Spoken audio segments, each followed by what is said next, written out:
Hi everyone, my name is Tim Kasprzak. I was asked to give a little bit about background about myself and how I got here professionally. So a little bit about me and then my journey.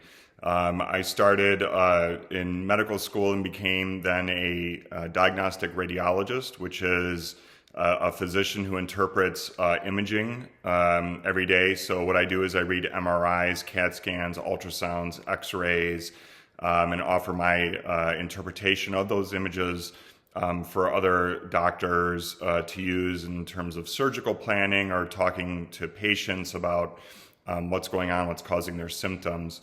After my time as a diagnostic radiologist, I became chief medical officer of a few hospitals, in particular the last few years during the pandemic.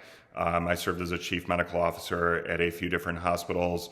And then most recently, I've actually started my own consulting business for entrepreneurs, investors, when looking at new technologies. How did I get here? Really earlier in my life, I knew that I wanted to help people. It was a calling that I had very early. I also knew that I loved science. I loved applying scientific principles and then being able to use those principles to help people. And medicine and radiology in particular was a perfect marriage of those things. In order to go to medical school, in order to do a radiology residency, obviously you need to graduate high school, then go to college, take what's called the medical college admissions test, or MCAT for short, and score well, and then interview to go to medical school. Medical school is 4 years. Some programs combined medical school with other programs, such as getting a PhD or a research doctorate, or public health masters. After medical school, after 4 years of medical school, when you graduate, people do a residency, and that's typically 3 to 5 years, depending on what residency you go into. My residency was 5 years, and then I did what's called a fellowship, which is an additional year after that in training, and that was specially in cancer imaging in a dedicated cancer center.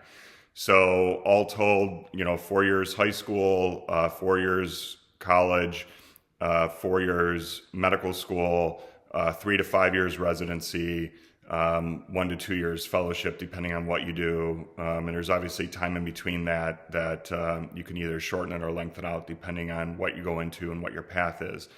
I think,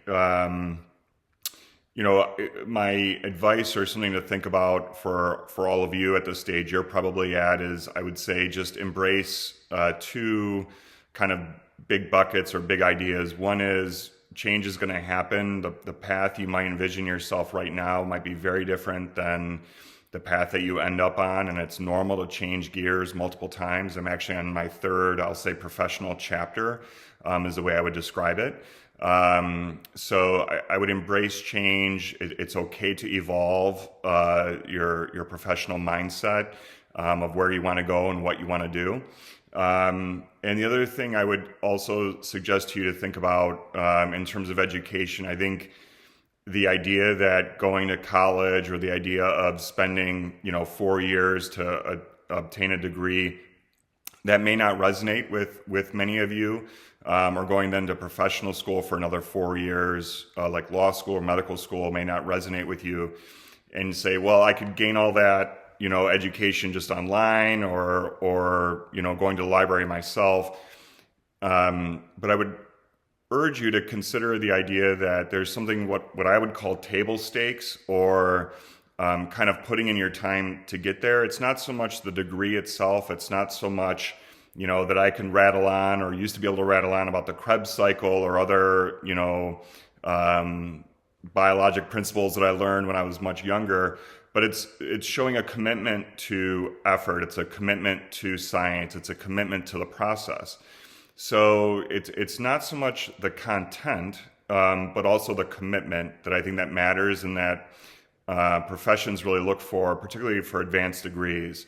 So I think, embrace your journey, embrace, the idea if you want to go along a professional track. Also understand, though, that it really is a commitment. and you should really enjoy that commitment. It's something that you should derive satisfaction from learning in and of itself if you're going to go down that path. You know, I love it. I love the chapters I've gone through in my professional journey, and I hope you do too. So best of luck to all of you. I hope this has been at least mildly helpful, and take care of all of you, okay? Bye-bye.